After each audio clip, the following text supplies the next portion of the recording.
Just checking you can all hear me, yeah? Great. So according to Patrick, I'm an introverted, neurotic liberal, I think.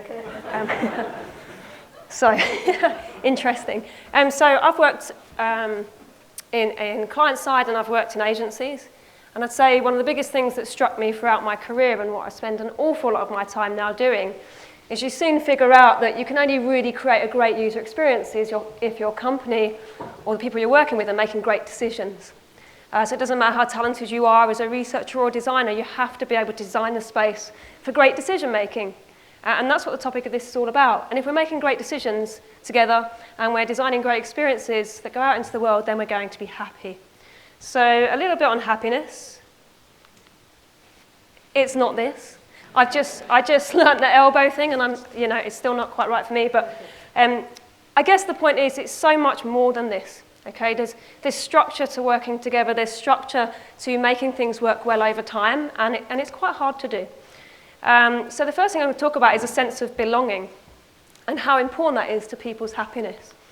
So studies have shown that identifying as part of a group, and that's not just being in a company or being in the same group, but having values you can all identify with is linked to high qualities of life and high satisfaction with life. And space to connect, so sense of belonging and space to connect are the two things I'm going to talk about.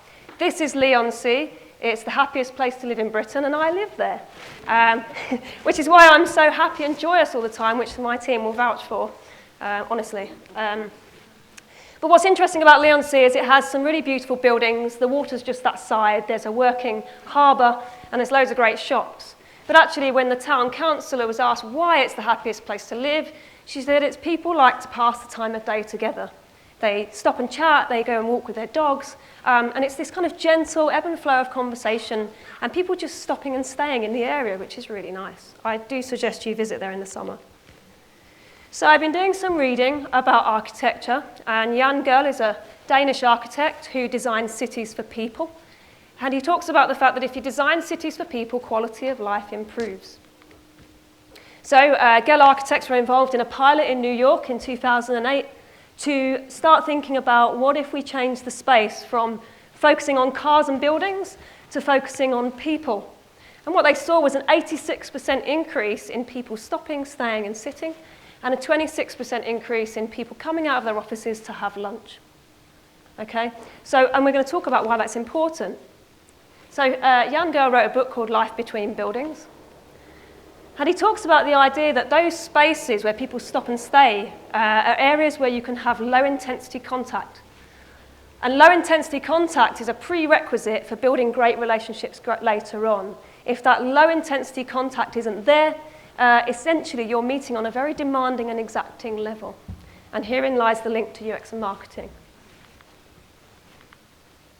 So when you think of UX and marketing, you can often get into the trap of thinking, well, UXers, what do? They design wireframes, they create personas, they produce research reports. And what do marketing do? Well, they do email communications, they do ad campaigns, they produce data dashboards. And they feel completely different, like you're on a different side of the street heading towards different goals. And there's no space in between for us to connect on that low level. And that means we meet in demanding and exacting conditions. So often you might receive a brief from marketing, so it's a bit of a transaction at the beginning, and then you present your solution out to marketing, which is another transaction at the end. And if you haven't made the effort to build that low-intensity contact and grow that relationship, you can have really difficult conversations here. When you've done all that work that you're really proud of, you showcase it and you get questions like, well, can't we put the sign up above the fold? Can't I have a carousel of news items to showcase the breadth of our content? And they're horrible, horrible conversations for everybody. And all the time we're talking about mental models and user journeys, and it's kind of vague and ambiguous. And then we have another challenge over time. So in the beginning of a project, when the deadline's far away, everyone gets really excited. You might get the chance to do research if you're lucky. You might do a design sprint. You might do loads of creative work, and the user's really important to everybody, and everyone's nodding along. However, the closer you get to your deadline, if you have a fixed deadline, the quicker the user falls away if we haven't brought the user into decision making. And that's because towards the end of a project, your stakeholders are going to have to report on and demonstrate the value for our efforts. And that value will be measured by, have we converted, have we got more traffic? And because of that pressure, and also have we delivered X many features or this many story points, the user falls away at an astounding rate, and it's very, very hard to keep them front and center. Very hard. And what happens is quick wins win out. So I'm sure we've all seen this kind of prioritization model, impact versus effort. Scary thing about this is often it can happen without a single user experience representative in the room or an insight in the room. And often if you say, well, we need to build something quickly that's going to impact, that we're really confident it's going to have an impact, and it's not a lot of work, then you're going to start producing landing pages and banner ads because they're quick and easy to do. There's a close correlation with the metrics, and this great new experience just wallows away in the backlog. So that's a really depressing picture. And hopefully it doesn't resonate with too many of you. It has done for me in the past. So I'm just going to take a drink because it's a bit dry. How might we design the spaces for us to connect better? So creating a sense of belonging is really important. For example, the first thing we need to do is bring marketing and UX together to define the problem. And I don't mean after the fact that we're told we're going to build a new product. Actually, there are real parallels between marketing and UX if you look at insight. So if on the right-hand side, the task of find the best task, the user researcher or the insights person can say that's a high priority task. And at the moment, it's got low task completion. So it's really important to users, but they can't really do it. And on the analytics side, the marketing analyst can say, well, yes, our advice articles that answer that question get really high traffic, but the conversion rate's low. So once we start to map these two together, we can start to say, okay, loads of people are coming in, and it's really important, but they can't complete their tasks, so they're not converting. And so what we're doing here is making that connection between user insight and, say, business insight, and saying, actually, the two are inextricably linked, and you need to work on one to fix the other. The second thing we do is dedicate a cross-functional team. Now, when people talk about cross-functional teams, often they talk about devs, designers, product managers working together. But people don't talk much about the user researcher or marketing or data analysts being in there. And one of the shifts we've made is to bring in those two roles into the product team. So we consistently have them working together to answer research questions and even pose questions before the team think about them. And it's a really powerful thing to have that sense of belonging in the team. So some shifts we've made are really towards making sure user outcomes are correlated with business outcomes, making sure UX and marketing are solving problems together and defining them together, and embedding user researchers and analysts can galvanize the team around customer insights. Secondly, design the space for relationships to grow, so by starting with low-intensity contact. So there's various tools. Lean Canvas is one. There are many others. But for a recent project working with the marketing team, we wanted to start with something which is a kind of, I guess, deliverables that aren't owned. So we want to take away the fact that UX owns wireframes and marketing owns comms, and actually start to use tools and conversations that anyone can pick up and anyone can use. Anyone can facilitate that conversation. It doesn't have to be a UX designer. So it's really important that we level the playing field and we have conversations on an even keel nice and early. And then from that low-intensity contact, invite regular participation to embed that story. And it's not us telling them the story, we're building the story together as we go. And we do that by, again, removing ourselves by the deliverables and actually talking about things like principles, narrative, and creative. And these are all conversations we can share. So with our fake reviews campaign, which has been really hugely popular, we didn't start with a single piece of design. We just talked about basic principles of a good landing page and embedded 3 key points. We then, again, we had a very light structure, but talked about the narrative, not the elements on the page. And once we had those two things, as we went into design, the conversation was much easier, because no longer is the UX trying to sell into marketing, well, you know, the sign-up CTA shouldn't be at the top. Actually, marketing was saying to the designer, keep the CTA down because we want to offer the investigation nice and early. That's the single purpose of the page. So by the time you've built that relationship, actually sign-off isn't so much a thing. It's not a big deal.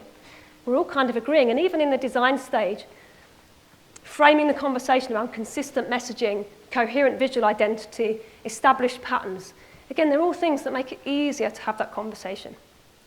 And above all, on this side, sharing value doesn't just mean sharing the metrics. So although we increased conversion by, I think, 2 times on last year, what we really got the value from was the collaboration. And the marketing manager and myself have been round teams talking about what a great success this is, and now they want to work with us 9 months ahead of the next campaign because they enjoy the collaboration and we got kind of the fruits of our labour from it. So we want to move to shared tools to frame the problem, regular participation to build a shared story, and share ways of working across the business to deliver that impact and encourage people to work more often together and earlier. So thirdly, make people the driver for design, and I think Jimmy touched on this earlier, but the people we work with, not just the customer. So this is really key, is that we have frameworks in our world, and we get taught how to run a design sprint. We get, in Empathize, we do research. In ideation, we can run a sketching session and do our crazy eights and all these great techniques. But the big areas where the customer falls apart and falls out is going to be at the define stages, and some of those define stages are missing from the diagram. How do you decide which problem we should solve? How do you decide which solution we should take forward? And how do we decide, is it valuable for us to continue or should we be going another direction? And those moments need designing, and they need actually thinking about, because someone posted on LinkedIn the other day, what do you do at the end of a design sprint? It's a fantastic question. Because if you haven't planned to think about why you're testing, if you're going to build it, if you have a team to develop it afterwards, if you can't get commitment to the problem you've defined in the beginning for marketing, then when you hit the end, you're going to hit a stop. And you're not going to build the thing you want to build, and you're going to be unhappy. And at these decision-making moments, if you haven't done the groundwork, internal biases creep in, and the I want my sign-up CTA will creep back in. So we really want that customer focus to stay really steady. And it's really tough, actually. It requires a lot of persistence. It's probably why I'm losing my voice, actually. So the second thing is to move smoothly between generative and evaluative activities. So you've all seen the double diamond. What's really crucial about this is that we have to be able to move quickly and smoothly between generating insights and synthesizing and evaluating them. But not just getting to that point. When you're doing that, you need to think about, well, that's going to lead to ideation. And at the end of ideation, we're going to doc vote. Well, don't stop at the doc voting. That's just the start. Okay? And that can be really quick and light, but you have to do the groundwork and be rigorous in going, why those ideas? Why do we think those are valuable? What assumptions have we made, and how do we prioritize those? And every stage, you need to think ahead, and get the momentum, because without momentum, decision-making gets really hard. But the great thing about UX and UX as facilitators is we can kind of navigate that ambiguity with people and help businesses and marketeers go, we've got this big world, we've got this big opportunity, how do we hone down into something useful? And I really believe it's our job to help navigate that with insight and with great facilitation techniques. So we want to go towards facilitating decision-making moments, evaluating opportunities regularly. Prioritization shouldn't happen in a big spreadsheet in a room somewhere. Okay, prioritization happens all the time, and it should happen based on insights that we all understand. And then we want to choreograph sequences of generative and evaluative activities and think ahead. And the last principle really, and I must have a drink, sorry. I wasn't blessed with a strong voice box. We need to make it easier to move together than to move alone by continuously demonstrating the value of moving together. So here's an example of 2 years ago, we had an idea based on some user insight to produce a smart recommendations tool, which took your personal needs of a television or laptop, and you put in your questions and you get 3 answers. And it never got up the backlog, and it's so frustrating. We saw the research, we took people to the research, we did all the right things, we did a sketch session, and it still didn't get up the backlog, and why? So this time round, after running task analysis and understanding that there are people out there who want the best product for them quickly, we were able to just push out a really small test, which was a simple banner like that, and we saw not only increased traffic, but conversion increased, even though we didn't change any content. So then we redesigned the banner and made it more specific to your filters. And again, we saw traffic and conversion increase. So all the time, we're building that story together, matching user experience and kind of the outcomes for the business the whole time. And we've just released the Smart Recommendations tool. Happy days. I can retire early. Maybe not yet. But the point is that we've just released this and seen over 2 times the conversion rate on a standard product choosing page. So it's a great story, and there was not so much of a block on getting this done this time because we'd built the story together, we'd proved that it's a journey that starts to work, and so we got kind of the opportunity to try it.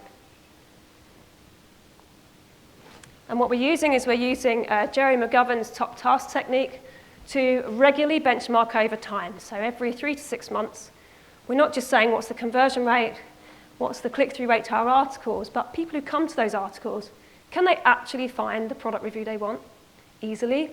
Can they do it quickly? We started with a 40% success rate, which is shocking. And we took that metric to the board and said only 40% of people could complete the task of finding a product review from the homepage that's best for them. That's a really great metric, and it's got taken seriously. And now, at board level, we have an OKR that says we need to improve task completion rates by X amount. So everyone's accountable, and we benchmark regularly. And I'm really pleased to say you can see that we doubled the completion rate, and Smart Recommendations has a lot to do with that. And once you start telling stories in this way and connecting the user experience with business outcomes and making it tangible, then we get attention. And then we also get to police our own work. And actually, sometimes we design too much. Sometimes we think our ideas are great. Maybe they're not. So it's a really good way to discipline yourself. And really, I guess what we're trying to do is sell in UX as something that we're a team that are going to help you focus. Because at the end of the day, businesses want to deliver value quickly. So we need to be part of that picture, not some dreamy team that dream of great experiences over here but aren't set in the real world. So it's really vital we reposition ourselves in that respect. And as I say, task analysis for us has really helped. So as UX designers and researchers, we need to help navigate ambiguity and deliver value and show that we're pragmatic. We need to pitch UX metrics alongside organizational metrics. And we need to get those metrics up to the top level so the whole team are held accountable for delivering a great experience, not just the UX. It's all our responsibility. And your marketers are problem solvers. We're all problem solvers. We all have creative skills. So how can you pull those people together and really make them come to light and shine in this space? It might not be you that has the great idea. It could be someone who's not a UX. So in summary, and I don't know how I'm doing for time. Hopefully okay, cool. To design better spaces for marketing and UX to connect, we need to establish a sense of belonging. We need to design the space for that low-intensity contact and enable it to grow. We need to make people in the organization the driver for design and facilitate great decision-making moments and design for those to be successful.